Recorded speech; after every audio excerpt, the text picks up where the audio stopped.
बात तो सचमुच है। प्रैक्टिकली बचपन से इसी प्रकार से जीवन जिया है। अंतर्मुखता, जो अंतर्मुखी है वो सदा सुखी रहता है। उसका न खुद से झगड़ा होता है न दूसरों से झगड़े की बात आती है, क्योंकि कुछ भी जीवन में होता है तो बाबा जो सिखाता है कि पहले अपने को देखो तो अपन ही दिखाई देते हैं। जैसे हमेशा मेरे को ये फीलिंग रहती है कि जीवन में कभी कोई समस्या आई नहीं, मेरे पास कभी नहीं आई, तो फिर स्वयं का चिंतन परिवर्तन वहां से चालू हो जाता है।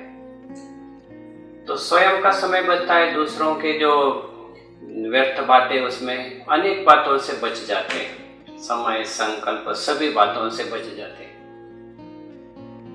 अगर अंतर्मुखता नहीं है तो हर जगह बुद्धि जाती है। जैसे बाबा की डायरी की बातें सुनते हैं हम कि बाबा ऐसे लिखते थे, मैं देखता हूँ कंटिन्यू तो नहीं, लेकिन कुछ समय स्कूल में, कुछ समय जूनियर सीनियर कॉलेज में, कभी कभी साल भर या कभी 6 महीने ऐसे डायरी लिखने की आदत रही है शुरू से। यहाँ आने के बाद भी लिखी, कई डायरियाँ भरी हुई है। तो हमेशा यही कि मैं ये अलग है, लिखने वाला कोई अलग है, लिखने वाला मुझे समझा रहा है, मुझे टीच कुछ दे रहा है। हमेशा ऐसी बातें लिखने में आती रहती है।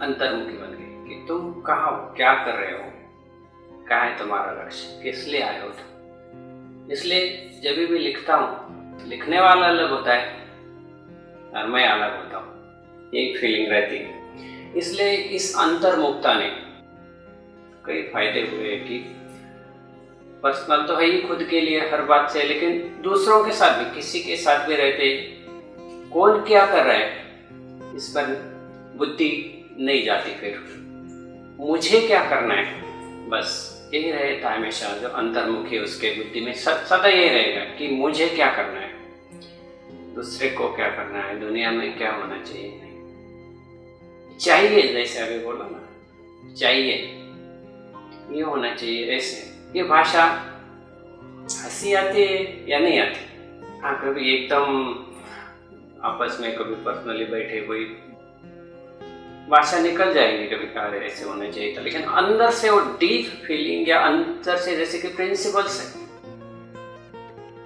कि नहीं, ये ऑटोमेटिकली ऐसे आएगी कि ऐसे होने चाहिए। किसी का सुनते या अंदर से होता है जो होना चाहिए बराबर हो रहा है। यहाँ भी समझा देंगे कि भी बात करें तो जो कुछ हो रहा है आज तक हम जो देखते आए, देखने वाला बाबा है। बाबा को पता है कहाँ क्या हो रहा है। दादियों ने कई उदाहरण सुनाए हुए, खास वो डीजे लीक होने का उदाहरण याद रहता है सबको, कहाँ से क्या हो रहा था, बाबा कैसे इशारे देता था कि क्या हो रहा है। जब बाबा सब देखता है तो हमें कुछ भी बुद्धि कहीं डालने की जरूरत नहीं। हमारा जहाँ पार्ट नहीं, हमारे बोलने का, हमारे सोचने का कोई फायदा नहीं, तो हम क्यों सोचें, क्यों बोले। इसलिए न यज्ञ न दुनिया की बातें अगर अंतर्मुखी रहते हैं तो नहीं चलेगी। फिर जब बैठते आपस में हमेशा ये होता है ना, एक ने अनुभव सुनाया तो दूसरे को लगा, मैं लगता है अरे मैं ऐसे सुना, ऐसे सुना। एक ने बोला दूसरा, ज्ञान की बातों के अलावा ज्ञान का तो सुनाना चाहिए। इन जनरली जब देखो आप एक सुनाएगा तो लिंक लगती जाती है, भाई ये काम की चीजें तो ही मैं पढ़ता हूँ, नहीं तो बिना देखे डिलीट कर देता हूँ। अपना मोबाइल और अपने को परेशान करे, ये मुझे विचित्र लगता है। अरे इतना ये भेजता है, होता है, मोबाइल परेशान करता है। अपना मोबाइल अपने को परेशान करे, हंसी आती है।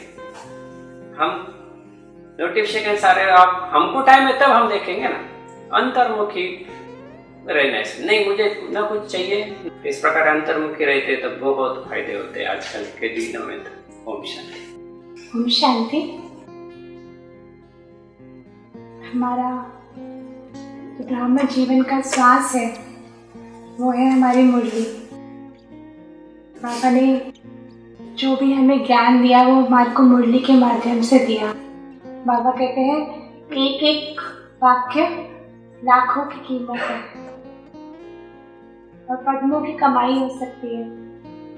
लेकिन जो ये ज्ञान है जो बाबा हमें सुनाते हैं, हम रोज 4 पेज की मुरली सुनते हैं और रात तक वो मुरली पूरी होती है और अगले दिन फिर नए दिन की मुरली आती है। लेकिन वो मुरली, वो ज्ञान कितना हमारे जीवन में धारण हुआ है। तो पिछले कुछ संडे पहले की एक मुरली थी 4 अक्टूबर की, जिसमें बाबा ने शुद्ध संकल्पों को जमा करने की विधि बताई थी। बाबा ने कहा था कि जो भी ज्ञान तुम सुनते हो, जो भी तुम मुरली का पॉइंट सुनते हो, उसकी शक्ति को अंदर जमा करो। तो उस पर चिंतन चला कि मुरली के हर पॉइंट की शक्ति को कैसे जमा करेंगे। तो उसके लिए पहले हमें अपनी मुरली सुनने की विधि को बहुत रिफाइन करना होगा। तो जो चिंतन चला वो आपके साथ शेयर करते हैं कि सबसे पहले जब हम मुरली सुनने बैठते हैं तो अपने को पॉइंट समझकर बैठना है। जिससे बाबा ने आज भी कहा कि रूह रूहान करने के लिए भी जैसा बाबा है वैसे हम होंगे तो रूह रूहान हो पाएगा। तो बाबा को समझने के लिए, बाबा के ज्ञान को समझने के लिए वैसा ही बनना ज़रूरी है जैसा बाबा है। तो अपने को पॉइंट समझकर उस पॉइंट को याद करते हुए और उस पॉइंट की स्मृति में जो वो पॉइंट हमें दे रहा है, वो जब हम सुनते हैं तो एक एक पॉइंट हमारी बुद्धि में जाता है। और वो पॉइंट्स जब बुद्धि में जाते हैं तो सारा दिन में उसको बार बार रिवाइज करना है, उसके ऊपर मनन करना है। और मनन करते करते हमारी अवस्था मगन हो जाती है। और उस मगन अवस्था में हम उन पॉइंट से मक्खन निकाल पाते हैं। जब वो हमारे ज्ञान का मक्खन निकल जाता है, उस एसेंस को, वो हमारा विजडम बन जाता है, हमारा पावर बन जाती है। और वो जो मक्खन है, जो वो हमारी एसेंस है उस ज्ञान के पॉइंट की, वो हमारे लिए शस्त्र का काम करती है, जिसे हम कभी भी कहीं भी इस्तेमाल कर सकते हैं। तो ज्ञान शक्ति बनना क्या, वो हमारा शस्त्र बन जाता है। और जैसे किसी भी वॉरियर की शक्ति दिखाते हैं कि उसके पास अस्त्र शस्त्र होते हैं, तो ये ज्ञान के पॉइंट ही हमारे शस्त्र हैं। क्योंकि माया के द्वारा कई तरह के विघ्न आते हैं और उन विघ्नों को समय पर हम कैसे पार कर पाए, उनके लिए शस्त्र काम में आते हैं। तो ये है मुरली के हर एक पॉइंट को कैसे शक्ति रूप में हम जमा कर पाए, उसकी विधि। जिसके लिए बाबा ने बोला है कि बच्चे बार बार बुद्धि में ज्ञान को ही सिमरन करते रहो। ओम शांति। आज का हमारा विषय है सहनशीलता। जी हाँ, कोई भी मूर्ति तैयार होती है ठोकर खा खा के। कोई भी बिना ठोकर खाए हुए मूर्ति नहीं बनी। उसका कारण है कि संगम युग पर बाबा ने हम बच्चों को जो ज्ञान रतन दिया है, हमारी जो कमियां हैं, उस कमियों को निकालने के लिए हमें सबसे अच्छा ज्ञान योग का आधार दिया कि कैसे हम अपनी कमियों को निकालें। नेचुरल है कि एक परिवार है, one God one world family का। तो एक छोटा सा परिवार में खटखट होता है, लेकिन इतना बड़ा बेहद का परिवार है। तो ये बहुत यूनिक चीज है कि यहाँ सब काम जो है संकल्प से चल रहा है। कैसे परमात्मा आकर गुप्त रीति से एक एक बच्चों से सेवा ले रहा है। न सिर्फ मधुबन, बल्कि जो हमारी सेंटर्स हैं, जो हमारी देवियाँ, हमारी बहनें जो संभाल रही हैं सेंटरों को, उन्होंने भी काफी तपस्या अपने स्थान पे किया है। जिस स्थान पे जो मूर्ति सेवा कर रही है, वास्तव में अपने आप को सजाया है, संवारा है और अपने जीवन को प्रेरणा स्रोत बनाया है। आने वाले सदी में हम सभी गायन और योग्य, पूजन योग्य बनेंगे। लेकिन वर्तमान समय हमें इस एक जन्म में हर समय एक पक्का कर ले कि हमें कवच कुंडल पहन के रखना है। ये जो सहनशीलता का जो कवच है, जितना हम धारण करते हैं उतना ही हमारे अंदर नम्रता आती है, बोल में मिठास आती है और दूसरे को प्रति हमारा रिस्पेक्ट बढ़ता है।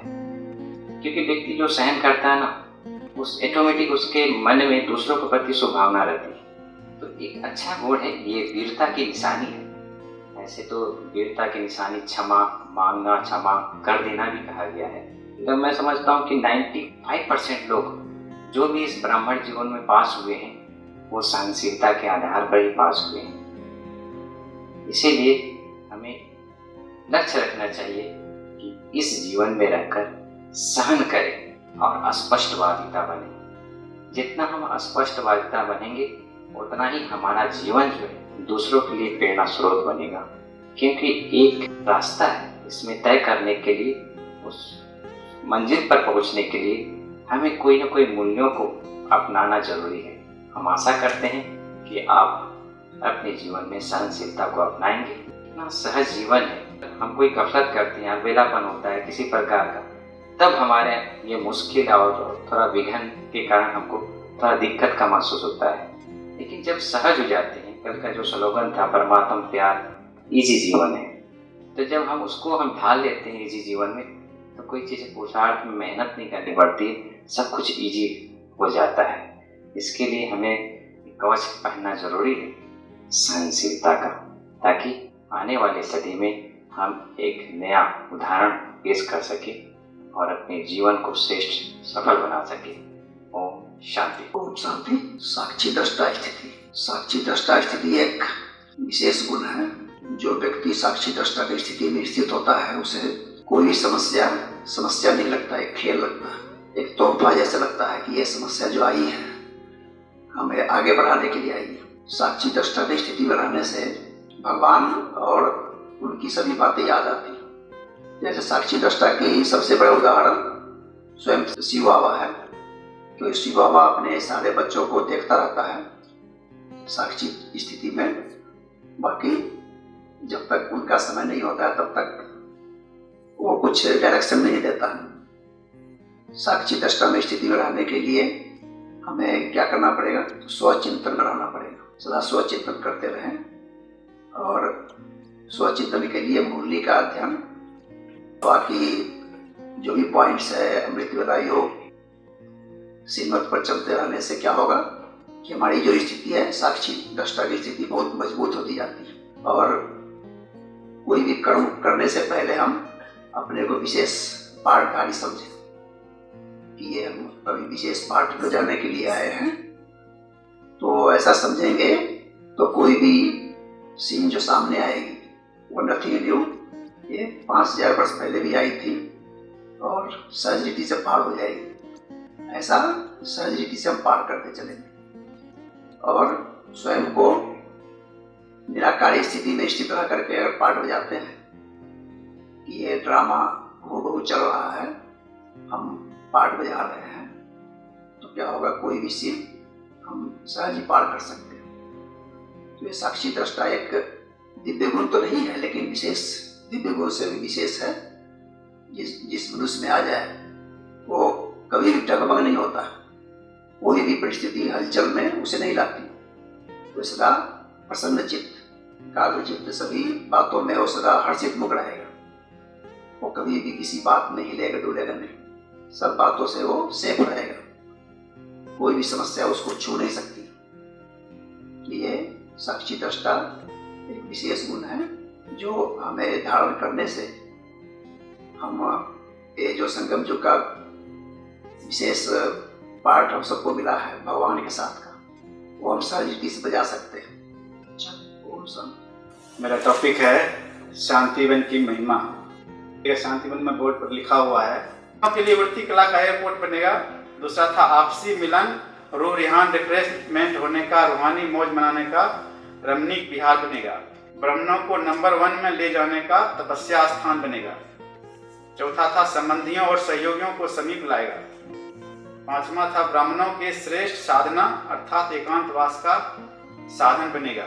विभिन्न वर्गों के बड़े बड़े सेमिनार स्नेह मिलन द्वारा एक ढंग से अनेक आत्माओं को संदेश मिलेगा। आबू रोड के लिए दर्शनीय स्थान बनेगा और आयुर्वेद के समय इस्लाम बनेगा। गीता में एक वर्णन है आता है कि पांडवों ने खांडव वन को कृष्ण की मदद से, उनकी प्रेरणा से इंद्रप्रस्थ बना दिया था। मुरली में कई बार आता है कि देलवाड़ा मंदिर जो है ना, वो तुम्हारा यादगार, चैतन्य यादगार, तुम जो चैतन्य में हो वो उसका जड़ यादगार वहाँ है। तो मुझे लगा कि जो इंद्रप्रस्थ की बात करता है बाबा मुरली में, वो शायद शांतिवन की बात है। तो इस शांतिवन जो पत्थरों से, कटीली झाड़ियों से बना हुआ था, कैसे शिव बाबा की प्रेरणा से पांडव और शक्तियों ने मिलकर के अपना एक एक कण कण, कोई तन लगाया, कोई मन लगाया, धन लगाया, और आज विशाल शांति वन जो ब्रह्मा कुमारी का एक अद्भुत अनोखा विश्वविद्यालय के रूप में विख्यात है पूरे विश्व में। यहाँ आने वाले हर आत्मा आते ही, उनका कदम पड़ते ही वो शांति की अनुभूति जरूर करता है। और यहाँ की स्वच्छता, पवित्रता, दिव्यता, शांति और आपस का स्नेह वो अनुभव करके सब यही महसूस करता है कि ये शांतिवन स्वर्ग है। ऐसे शांतिवन को बाबा की प्रेरणा और दादी प्रकाश मणि के उमंग उत्साह ने एक एक रुपया से शांतिवन बना हुआ है। जब ये शांतिवन बन रहा था तो दादी ने बोला सब सिर्फ 1 रुपया दे देना, और देखिए 1 रुपये के बदौलत ये पूरा शांतिवन आज अपना विशाल बना हुआ है। इस शांतिवन में जैसे निर्माण कार्य पूरा हुआ 31 दिसंबर 1996 को श्री बाबा और यज्ञ के जितने भी वरिष्ठ दादियां हैं, वरिष्ठ भाई हैं और हजारों ब्रह्मा कुमारी भाई बहने देश विदेश के सबने मिलकर के इसका उद्घाटन किए। उद्घाटन के टाइम पर बाबा ने एक संदेश दिया इस शांतिवन को, जो महिमा के रूप में लिखा हुआ है शांतिवन की 8 महिमा।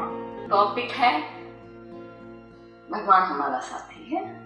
भगवान हमारा साथी है, ये तो जैसे हम छोटे बच्चे होते हैं, जब हम समझने वाले होते हैं तो हम खेल कूद करने के लिए हमें साथी चाहिए होता है, तो हम साथी की तलाश में पेरेंट्स से हम बोर हो जाते हैं क्योंकि वो हमें शिक्षाएं ज़्यादा देते हैं। साथी हमारे माइंडसेट को समझता है, हम सभी बातें शेयर करते हैं। जैसे 2 दोस्त जा रहे हैं और एकदम स्कूल से छुट्टी हुई है, बैग लटके हुए हैं पीठ पर और बातें करते जा रहे हैं, गले में हाथ डाल के कि मेरे पापा ने गाड़ी ली है और उसमें आधे पैसे मेरे पापा ने दिए हैं और आधे पैसे मेरी मम्मी के पापा ने दिए हैं। तो मैंने स्कूल हर तरह की बात शेयर करते हैं दोस्त से।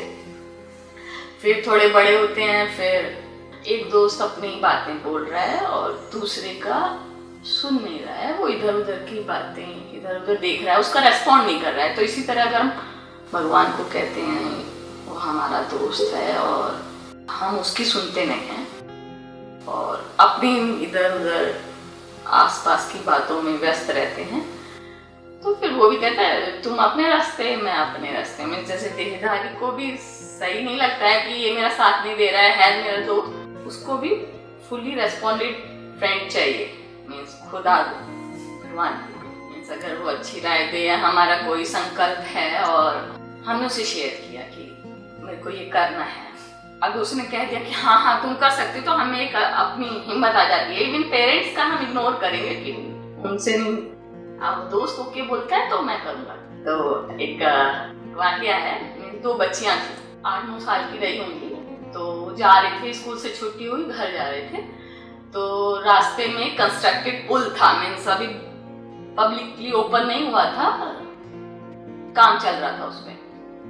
तो एक दोस्त को आया, मीन्स सहेली ने बोला उस पे ना सीढ़ी लगी हुई थी, मीन्स पुल पे चढ़ने के लिए रोड पे से सीढ़ी लगी हुई थी। उसने कहा मैं इस पे चढ़ जाऊँ, एक सहेली ने दूसरे, उसने कहा हाँ चढ़ जाओ, चढ़ गए। और चढ़ गए तो वो काफी ऊंचाई पे था, तो उसने देखा नीचे की वो छोटी दिख रही थी, मीन्स काफी ऊंचाई चढ़ गई, तो क्या हाँ चढ़ जाओ मीन्स उसने उसको क्या ओके चढ़ गई ऊपर। ऊपर जाने के बाद ना उसको डांट पड़ी, जो लोग वहाँ काम कर रहे थे कि अभी पब्लिकली चालू नहीं है, फिर भी आप क्यों आए ऊपर? और क्योंकि वो रास्ता उसके घर की तरफ जाता था तो वो चली गई। मीन्स एक दोस्त को आपने अपना थॉट शेयर किया, ओके था बच्चे के उससे, तो उसने कहा हाँ हाँ करो, तो हमने कर दिया। तो मीन्स दोस्त आपको हेल्प करता है, आपको मोटिवेट करता है आपके शुद्ध संकल्पों को पूरा करने में। पर अगर वो दोस्त परमात्मा बन जाए तो सब कुछ ओके। Thank you. ओम शांति। ओम शांति।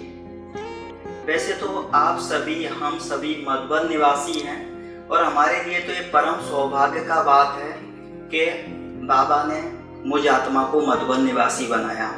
और ये मधुबन भूमि ऐसी भूमि है जहाँ से सारे विश्व की आत्माओं को लाइट के और प्रकाश के वाइब्रेशंस जा रहे हैं। ये ऐसी तपोभूमि है, मधुबन भूमि, जहाँ से निराकार परमात्मा से ब्रह्मा बाबा के तन में आकर दुख की अशांत आत्माओं को सुख शांतिमय बनाने का पुनीत कार्य कर रहे हैं। मधुबन को गंगा सागर भी हम कह सकते हैं, क्योंकि यहाँ ज्ञान सागर परमात्मा और ज्ञान नदियों का मिलन होता है और वो जन्म जन्मांतर के लिए अपनी प्यास तपत बुझाते हैं। ये मधुबन भूमि निराकार परमात्मा से और ब्रह्मा बाबा की चरित्र भूमि है। यहाँ ब्रह्मा बाबा ने तपस्या करके सारे विश्व को त्याग, तपस्या और सेवा से फलीभूत किया। ये मधुबन आखिर नाम कैसे पड़ा? जब मधुबन नाम लेते हैं मथुरा और वृंदावन याद आ जाता है भक्ति मार्ग का, लेकिन जब यज्ञवत्स कराची से आबू पर्वत आए थे तब पहले तो ब्रजकोठी कोटा हाउस और उसके बाद पोखरण हाउस, तो वहाँ बाबा मुरली चलाते थे और वही मुरली पूरे विश्व में जाती थी एक साथ। तो सभी जो मुरलियाँ सुनते थे तो गोप गोपिकाएं मुरली में मस्तानी हो जाते थे। तो तब से फिर इसका नाम मधुबन पड़ा। और मधुबन के लिए बाबा ने कई शब्द उच्चारे हैं। जैसे बाबा ने कहा कि मधुबन एक शोकेस है, आईना है, इसमें अपनी कमी कमजोरियों को देख सकते हैं, अपने को संपूर्ण बना सकते हैं। ये वरदान भूमि है और मधुबन भूमि बाबा ने बोला एक स्वर्ग का मॉडल है, यहाँ माया का नाम नहीं होता। और बाबा ने भी मधुबन के लिए कई महावाक्य उच्चारे हैं। मधुबन माना फाइनल स्टैम्प, ठप्पा लगाने का स्थान है, यहाँ से ही पक्के ब्राह्मण बनते हैं। और मधुबन में चारों धाम हैं। वैसे दुनिया में देखते हैं बद्रीनाथ है, द्वारका है, रामेश्वरम है और जगन्नाथपुरी है। तो ऐसी चार धाम, यहाँ बाबा की कुटिया, बाबा का कमरा, शांति स्तंभ और हिस्ट्री हॉल, तो ये चारों धाम का वो हम अनुभव यहाँ कर लेते हैं। तो मधुबन की जितनी महिमा की जाए उतनी कमी है। तो हमें गर्व होना चाहिए, नशा होना चाहिए कि बाबा ने हमको कैसे सारे विश्व से चुन के यहाँ अमूल रतन बना दिया, बेदाग रतन बना दिया। तो ऐसी महान भूमि, ब्रह्मा बाबा की कर्म भूमि, चरित्र भूमि, यादगार भूमि और सबके दुख दूर करने वाली भूमि कि हम स्मृति में रहें, नशे में रहें कि ये महान भूमि है। ओम शांति। ओम शांति। मेरा टॉपिक है त्याग, तपस्या और सेवा। वैसे ये त्याग, तपस्या, सेवा हमारा ब्राह्मण जीवन का फाउंडेशन है। अगर ब्राह्मण बनने के बाद ये तीन बातें अगर हमारे में नहीं होती है तो वो नामधारी ब्राह्मण कहा जाता है उनको। तो हम सर्वप्रथम त्याग के विषय में देखेंगे। त्याग बहुत ही ऊंची, श्रेष्ठ और महान धारणा है। इसलिए कहा जाता है त्याग ही भाग्य का आधार है। वैसे त्याग के दो प्रकार है, एक है हद का त्याग, दूसरा है बेहद का त्याग। इसके अलावा सर्वोत्तम और सतोगुणी त्याग में 8 प्रकार के त्याग बताए गए। सूक्ष्म त्याग कहलाते हैं वो, उसके बारे में हम देखेंगे। उसमें पहला है कर्मेंद्रियों द्वारा आसक्ति और तृष्णाओं का त्याग। कोई भी कर्मेंद्रियों में हमें आसक्ति नहीं रखनी चाहिए। बाबा कहते हैं आसक्ति रखेंगे तो माया आ सकती है। दूसरा है मन के द्वारा संबंध और स्मृतियों का त्याग। जो भी मन में स्थूल त्याग तुम कर लेते हैं, लेकिन मन के द्वारा त्याग करना बहुत बड़ी बात है। तीसरा त्याग है लोक लाज, निंदा, स्तुति, मान, अपमान का त्याग। बाबा कहते हैं सभी अवस्था में हमारा एक समान स्थिति होनी चाहिए, निंदा, स्तुति, मान, अपमान में समान। चौथा है देह अभिमान का त्याग। देह अभिमान के त्याग में देह और देह के पद प्रतिष्ठा का त्याग हमको बहुत करना जरूरी है। पांचवा है अशुद्ध संकल्प और विकल्पों का त्याग। पुरुषार्थ में वो बहुत बड़ी बाधा है, विघ्न है, का भी हमें जरूर त्याग करना है। छठा है सर्व आधारों का त्याग। इसमें वस्तु, व्यक्ति, वैभव आते हैं, किसी के ऊपर भी हम डिपेंड नहीं रहना है हमको, उनका भी हमको आधार नहीं लेना। हम सबका आधार एक बाबा है, तो एक बाबा को ही अपना आधार बनाना सातवां है बुद्धि के अभिमान का त्याग।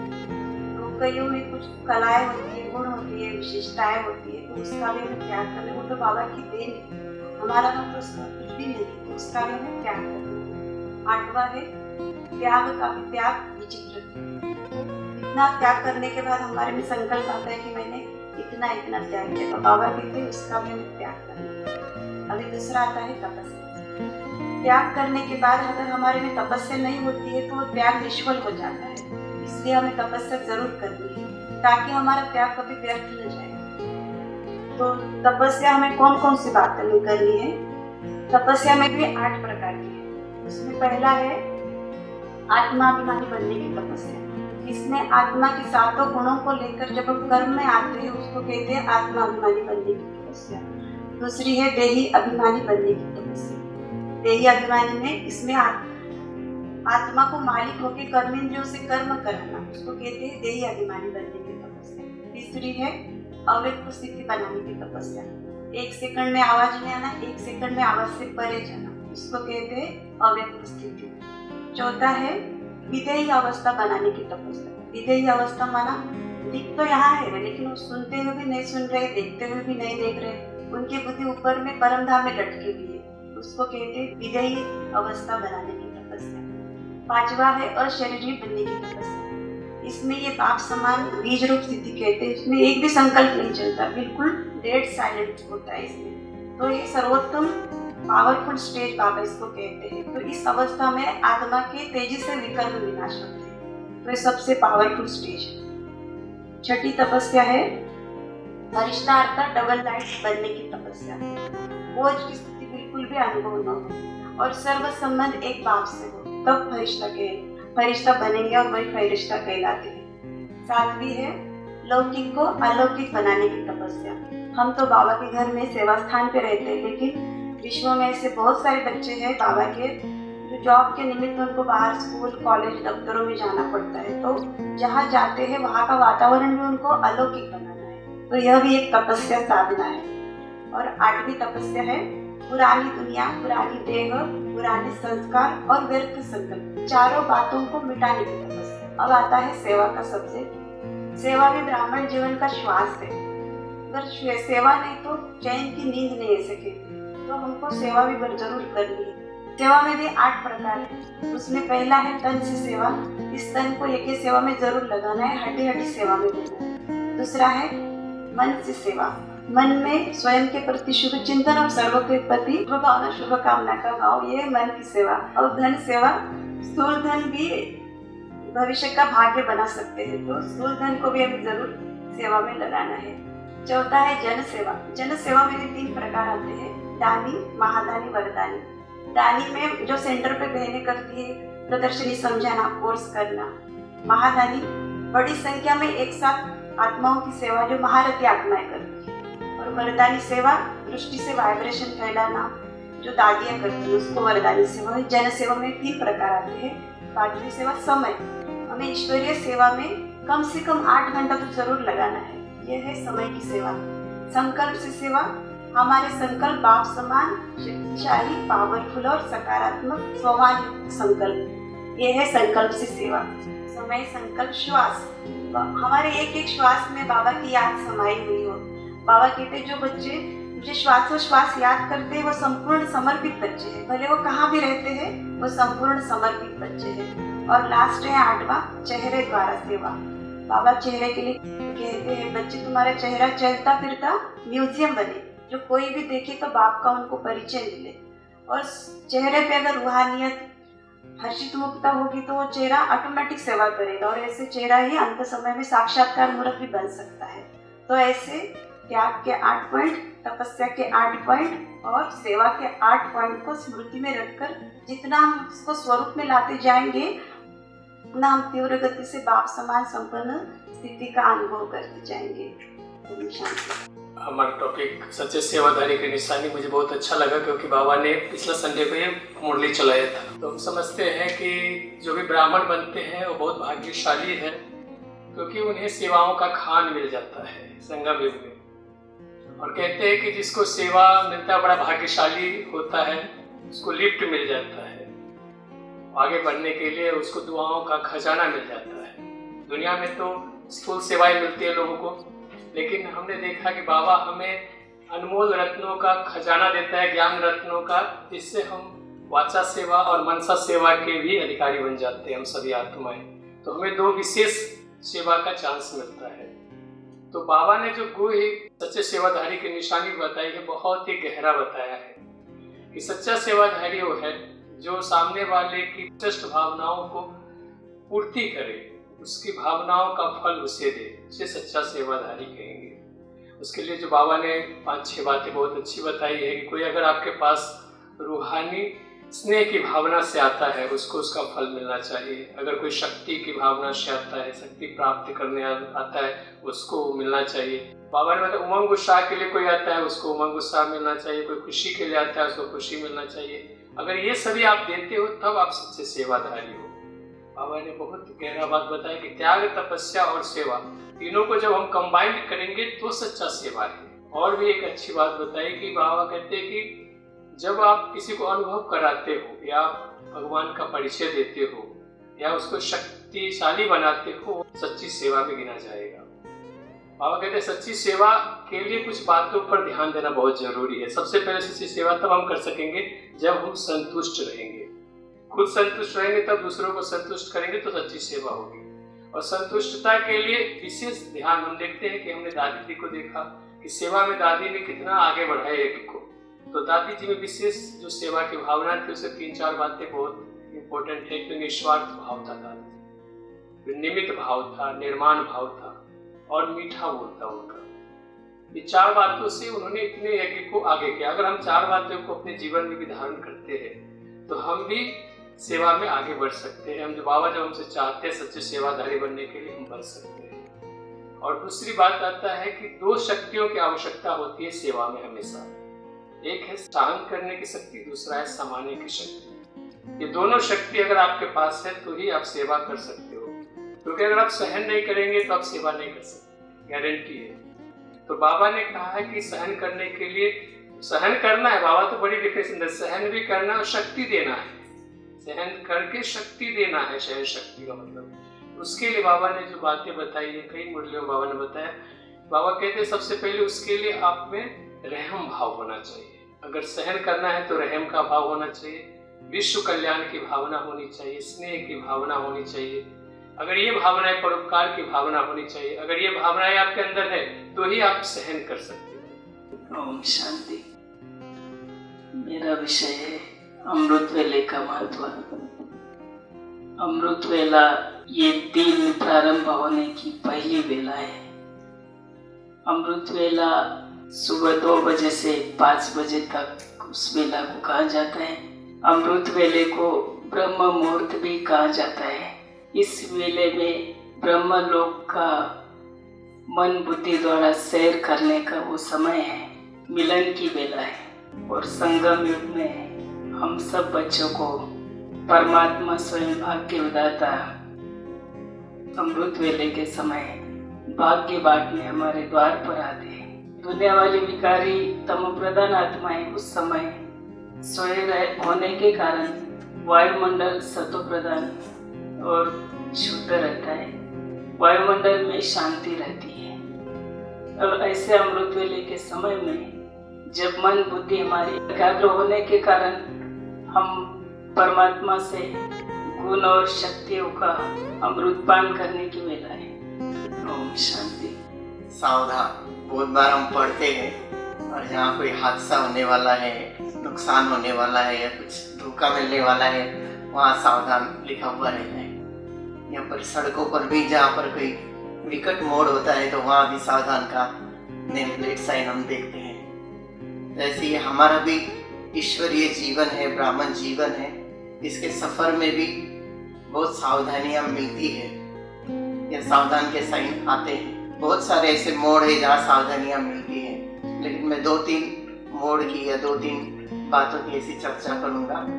इसमें सबसे पहले जब हमने ये ईश्वरीय मार्ग चुना तभी भी कई लोगों ने चैलेंज किया। इसके भी आगे जब हमने ईश्वरीय जीवन में समर्पित होने का निर्णय लिया तभी भी कई लोगों ने चैलेंज किया।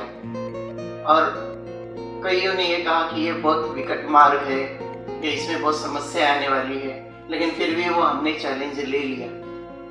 और हम सभी साक्षी हैं इस बात के कि जो हमारा यह निर्णय था उसमें हमारे लौकिक माता पिता, हमारे साथी सहयोगी, हमारी जो निमित्त टीचर बहनें और जो ईश्वरीय परिवार है, उनकी जो दुआएं हैं, उनकी दुआओं ने हमको बहुत सहज लिफ्ट दे दी। जैसे सफ़र में भी लिफ्ट मिलती है तो जल्दी पहुंच जाते हैं और सफ़र सुगम हो जाता है, ऐसे ही उन्होंने दुआओं ने काम किया। अगर हम यहाँ रह करके, मधुबन में रह करके या समर्पित जीवन जी करके अगर उनकी उम्मीदों को पूरा नहीं कर पाए या उनकी उम्मीदों पर खरा खरा न उतरे, तो ये हम अपने आप से भी धोखा कर रहे हैं, बाबा से भी धोखा कर रहे हैं और उन सभी से भी धोखा कर रहे हैं। इसलिए सावधान। फिर दूसरा है कि बाबा कहते हैं hear no evil, see no evil, do no evil, speak no evil, think no evil. तो बाबा ने दिनचर्या फिक्स की है और बाबा ने सदा कहा हुआ है कि बच्चे सदा खुश रहो, मौज में रहो, उमंग उत्साह में रहो, आपका चेहरा सेवा करे। अगर यहाँ रह के भी हमारा चेहरा सेवा नहीं करे, हम खुशी का, उमंग उत्साह का अनुभव नहीं करें, तो हमको चेक करना चाहिए, क्योंकि ये भी एक सावधानी का साइन है। पता पड़ता है कि दिनचर्या में कहीं ना कहीं मर्यादा का उल्लंघन होता है, तो फिर हम धोखा खा लेते हैं। इसे सुबह से लेकर शाम तक बाबा की जो भी दिनचर्या है, और हम सब जानते भी हैं कि हियर नो इविल, तो क्या हम इविल सुनते हैं या क्या इविल कहने में आता है या क्या इविल देखने में आता है। तो ये जो लीकेज है ये अपने आप को भरने की ज़रूरत है, इसका सेफ्टी का बेल्ट लगाना ज़रूरी है, तो फिर आगे धोखे से बच सकेंगे। और तीसरा, ब्राह्मण जीवन में चलते चलते बहुत बार ये संकल्प आता है जो असंतुष्ट कर देता है और खुशी गुम कर देता है, उमंग उत्साह पर आघात कर देता है, और मेन बात है हमारा जो सेवा भाव है उस पर बहुत बड़ा घात होता है, क्योंकि हम बार बार यही सोचते हैं कि सिस्टम में ये होना चाहिए, तो चाहिए चाहिए चाहिए, ये जो चिंतन में आता है, इसने ऐसा व्यवहार करना चाहिए या इसने ऐसा बोलना चाहिए, ऐसा करना चाहिए, सिस्टम में ये बदल होनी चाहिए। कहीं भी अगर ये हमको एक्सपेक्टेशंस रहती है या कहीं भी चाहिए चाहिए चाहिए का संकल्प आता है, माना ये भी एक सावधानी है, आप सही दिशा में नहीं जा रहे हो। बाबा ने जो ज्ञान दिया, जो ड्रामा का ज्ञान दिया, जो संतुष्टता का, स्वयं को संतुष्ट रख औरों को भी संपन्न संतुष्ट करने का जो ज्ञान दिया, उसके लिए ये दूसरी राह है। हम दूसरी दुर्घटना वाली राह पर जा रहे हैं। इसलिए जो भी चाहिए चाहिए आ रहा है, उसी टाइम हमको अपने आप को रोकना है और थोड़ा सा स्वदर्शन के लिए, आत्मचिंतन के लिए, स्वचिंतन के लिए टाइम देना चाहिए। जैसी एक छोटी सी कथा है, बहुत बार हमने योग शिविरों में सुनी है बहनों से, कि एक लकड़हारा था और उसने पहले दिन 100 लकड़ी, फिर दूसरे दिन 150 और तीसरे दिन उसका कम होता गया, फिर 50, फिर 10, तो पता पड़ा कि भाई उसको धार करने के लिए वो टाइम नहीं दे रहा है। तो ऐसे ही हम ऐसे सफर पर जा रहे हैं और सावधानी के बोर्ड न देखते हुए आगे जाएंगे तो एक्सीडेंट होगा। इसलिए बाबा की जो डेली मुरली से हमको शिक्षाएं, सावधानियां मिलती है, उसको ध्यान में रखते हुए हम आगे बढ़ते रहे, सेफ रहे। ओम शांति। हमारे टॉपिक है ब्रह्मावचन की महिमा। तो बाबा कई बार मुरली में कहते हैं कि ब्रह्मावचन के लिए देवताएं भी तरसते हैं। तो हम कितने भाग्यवान हैं कि हम सभी ब्रह्मावचन दुनिया में भोजन खाते हैं, मंदिरों में प्रसाद खाते हैं, लेकिन यहाँ ब्रह्मावचन की सूक्ष्म स्वरूप सूक्ष्म वतन में है। वास्तविक वो तरसते हैं। देवता तो वहाँ पे सचिव में ब्रह्मावचन होता नहीं, लेकिन ब्रह्मावचन यहाँ परमात्मा की याद में हम ब्रह्मावचन जो बनाते हैं, इसको वास्तविक ब्रह्मावचन कहते हैं। लेकिन देवताएं तरसते क्यों? क्योंकि वो सूक्ष्म वतन में रहते हैं, परमात्मा की याद में भोजन बनाते हैं। बाबा से कई बार कहते हैं कि जब भी ब्रह्मावचन बनाओ, बाबा की याद में बनाओ, याद और सेवा होना चाहिए। तो हम बाबा की याद में भोजन बनाते हैं और भोजन खाते हैं, क्योंकि बाबा कहते हैं जब जब आप भोजन खाते हो गफलत में मत खाओ, क्योंकि माया खा जाएगी। तब हम बाबा की याद में होना चाहिए जैसे हम बनाने का महत्व है, ऐसे खाने का भी महत्व है। इसलिए जब जब हम भोजन बनाते हैं, खाते हैं, तब तो हम सोमान में रह के खाएं तो जल्दी से जल्दी हम पावन बन सकते हैं। जैसे में सोमान कहते हैं कि हम एक परम पवित्र आत्मा हो, तो ये सोमान से क्या था, पवित्र वायु सम जाता है भोजन पर।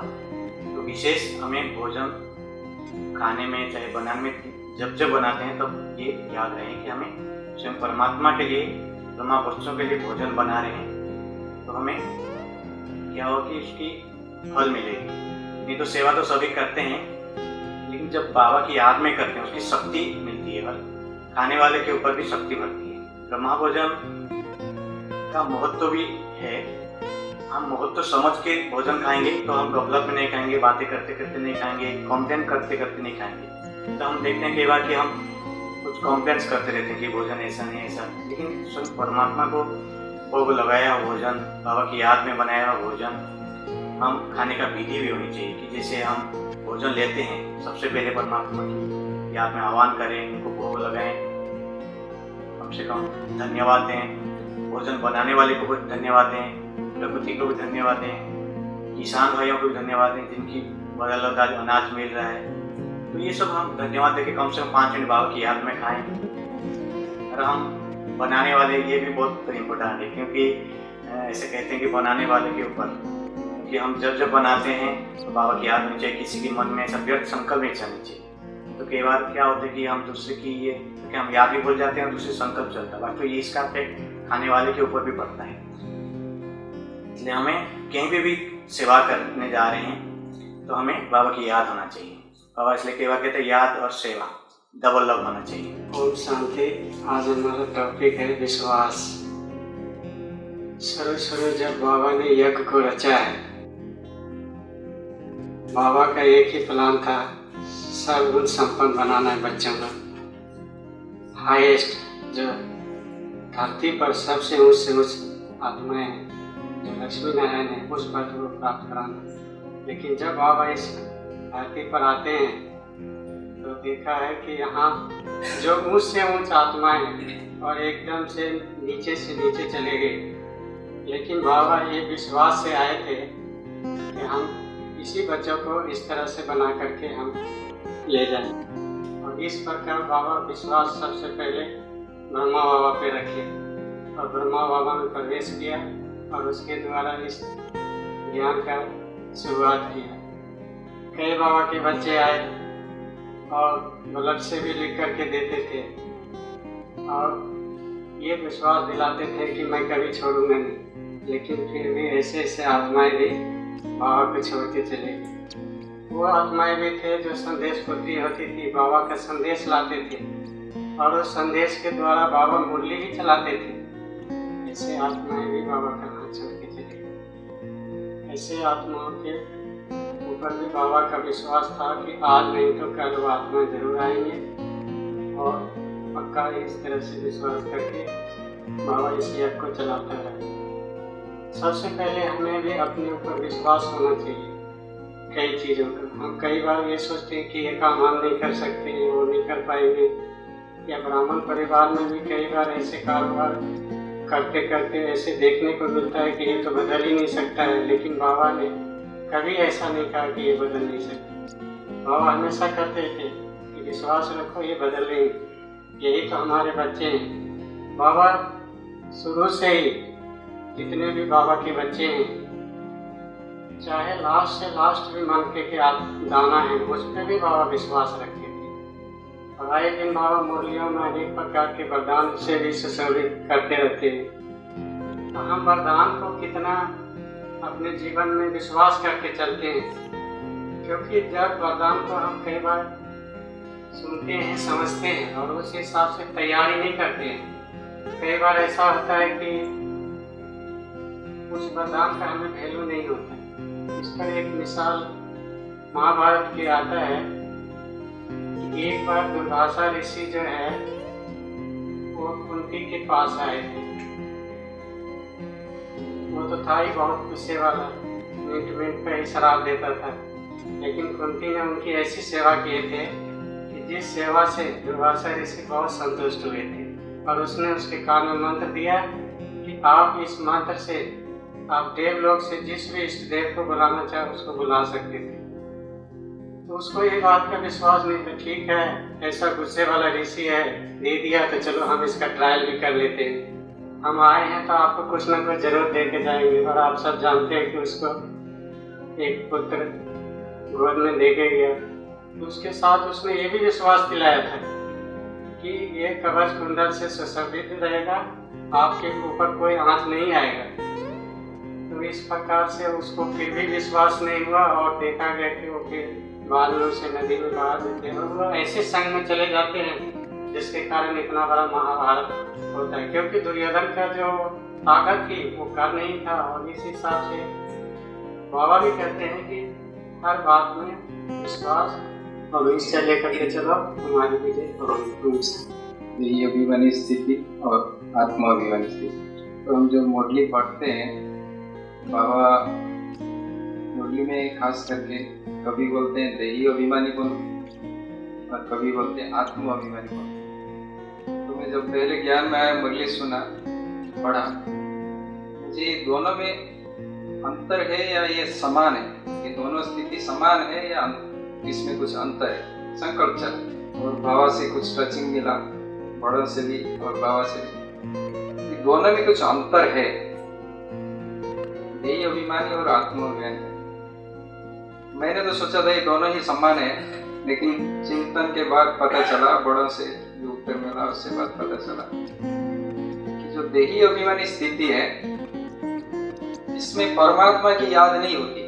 आत्माभिमानी स्थिति है, इसमें परमात्मा की याद होती। देही अभिमानी स्थिति राजयोग की स्थिति है। राजयोग का 5 स्टेज है, देही अभिमानी, आत्माभिमानी, परमात्मा अभिमानी, फरिश्तापन की स्थिति और बीज रूप स्थिति व कर्मात्मी। तो ये 5 स्थिति को ही राजयोग कहा जाता है। तो राजयोग का जो पहली स्थिति है वो है देही अभिमानी स्थिति। हमारा सारा पुरुषार्थ का जो मदार है ये देही अभिमानी स्थिति पर।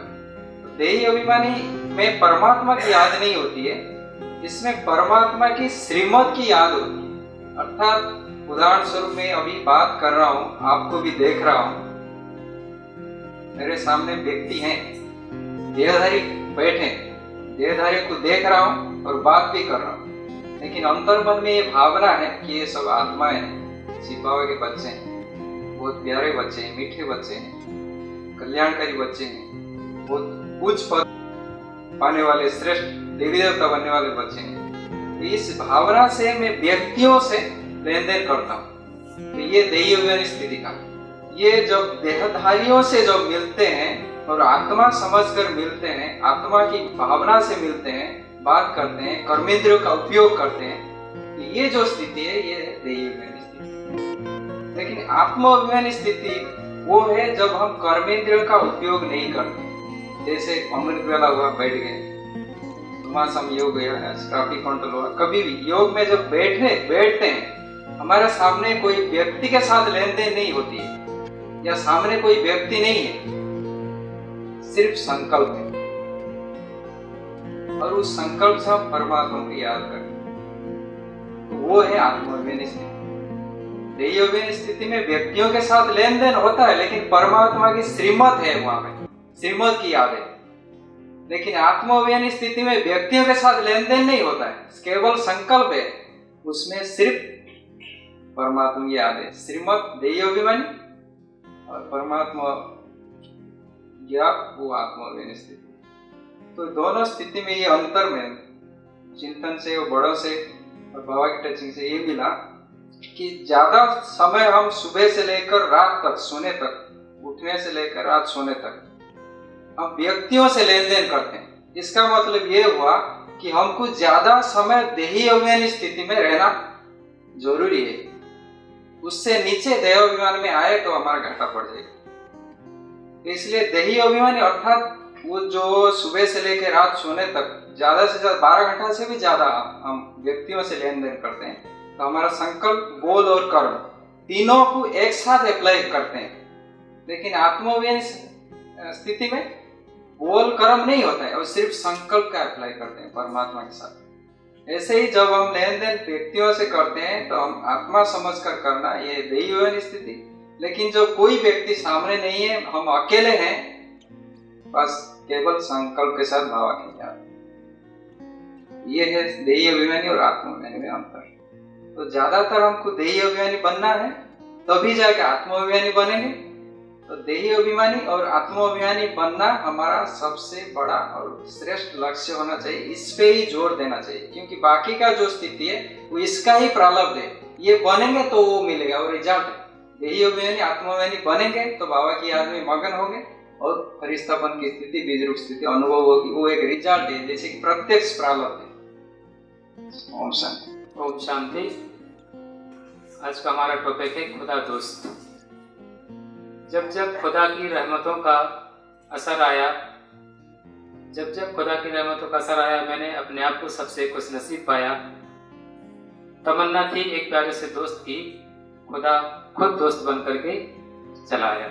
ये शब्द ही इतना शक्तिशाली है कि हमें एकदम निर्भयता आ जाती है। जैसे दुनिया में भी किसी का भी किसी बड़े व्यक्ति के साथ दोस्ती हो तो बड़ा निर्भय होकर पूरी दुनिया में घूमता है कि क्या बड़ी बात हो, कुछ भी होगा तो हमारी अथॉरिटी से दोस्ती है। तो खुदा से दोस्ती मतलब दोस्त एक ऐसा संबंध है, ऐसा रिश्ता है जिससे हम अपनी छोटी से छोटी सूक्ष्म से सूक्ष्म बातें भी शेयर करते हैं, जो किसी संबंध में नहीं करते, लेकिन दोस्त के साथ सारी बातें शेयर करते हैं। दोस्ती में ना तो हमें दिन का पता चलता, ना रात का पता चलता, ना भूख प्यास, ना उसमें मगन हो जाते हैं। तो बाबा से भी हमारा जब दोस्ती का रिश्ता रहेगा तो दोस्ती माना क्लियर। जैसे दोस्त को किसी को पता नहीं होगा कि हमारा बच्चा कहाँ गया, लेकिन उसके दोस्त को जरूर पता होगा, या तो उसके साथ नहीं होगा तो उसको पता जरूर होगा कि वो कहाँ है। तो ऐसे ही बाबा को हमारे बारे में सब कुछ पता होना चाहिए, कुछ भी बात छिपना नहीं चाहिए। जैसे दोस्त से नहीं छिपाते, ऐसे बाबा से एक एक बात शेयर करना चाहिए। जैसे आज बाबा ने आज की मुरली में भी कहा है कि खुदा दोस्त की कहानी। तो कंधार देश में कोई भी राजा 1 साल से ज़्यादा जीवित नहीं रहता था, क्योंकि वहाँ जंगल की नदी के पास जाके वो जंगली जानवर खा जाते थे। तो एक समय ऐसा आया कि कोई बनने को तैयार नहीं हुआ कि मरना थोड़ी 1 साल बाद, क्यों? तो फिर जो एक 20 साल का नौजवान था उसने खुदा से दोस्ती की थी। तो उसने खुदा को बोला कि अब क्या करें, अब तो कोई तैयार नहीं है। बोले अब आप बनोगे। बोले अच्छा, मतलब मुझे मारने का प्लान है आपका? बोले बिल्कुल नहीं, जिसके साथ भगवान है, खुदा दोस्त है, उससे कुछ नहीं हो सकता, बस जैसा मैं कहूँ वैसा करो। तो श्रीमत पर, खुदा की श्रीमत पर उसने जंगल का सारा कटवा दिया। तो जानवर वहाँ के चले गए, फिर वहाँ महल बनवा दिया, किला बनवा दिया और सारा राज्य 1 साल से पहले राज्य स्थापन कर दिया। ऐसे बाबा हमारे लिए क्या कर रहे हैं, पुरानी दुनिया खत्म होने से पहले ही राज्य स्थापन कर रहे हैं। तो फिर राजा वहाँ गया और सारी प्रजा को भी ले गया। बोले राज्य में जो भी जाएगा उसको वहाँ सिंहासन पर दिया जाएगा। तो ऐसे हम भी बाबा की श्रीमत पर चलते हैं तो हमारा कोई बाल बांका नहीं कर सकता।